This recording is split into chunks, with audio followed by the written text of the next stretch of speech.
when this waste was adjacent to Coldwater Creek, that was the St. Louis Airport site, right?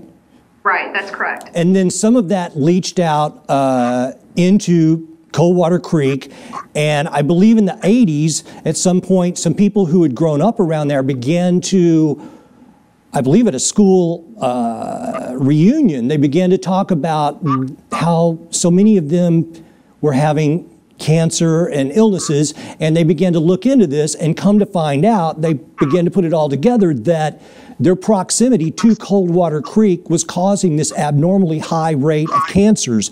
So then I guess they decide, the EPA or the FUSRAP actually, which is Formally Utilized States Remediation Action Program, is going to clean that up.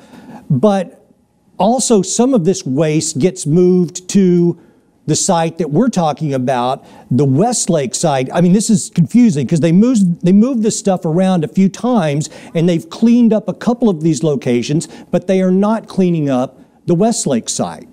They are not. What happened was that some of the waste that sat out at the airport had value. So believe it or not, this is where the federal government really, really wronged St. Louis. The federal government put some of this waste actually up for auction and had mining companies that were bidding on it. Unfortunately, they were not completely forthcoming with those companies on exactly what they were bidding on.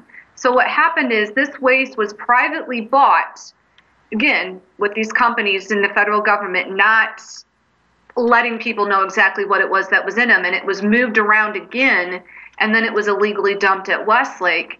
With the reunion and the people, you know, they have known for decades now that there was uranium and other radioactive contaminants in Coldwater Creek. But it wasn't until a few years ago at a high school reunion that people started putting the illnesses together. You know, I think that's the angry part of it is, you know, people now understand. It's a joke in St. Louis. You know, I'm sick, I have cancer. Oh, where'd you grow up? I mean, we already know the answer is going to be North County if it's anything rare. And then those people that are sick and dying, you know, they're on Facebook, they're looking at all these documents, you know, come to find out when they were young and growing up playing in the creek in the 80s, it was already known that the creek was contaminated. And nobody said anything to these people. You know, FUSRAP didn't come along until the mid-1990s. In fact, that is, again, the federal government has just kind of forgotten about St. Louis. We were one of the last ones on the list to even be cleaned up, even though if you're talking about the Manhattan Project, St. Louis is actually where the Manhattan Project started. I mean, we started it. We processed the first uranium that even went into the Trinity bomb. So it really, you know, Westlake was left out because this was dumped at a Superfund site, and it was bought by a different company, and they're the ones that illegally dumped it.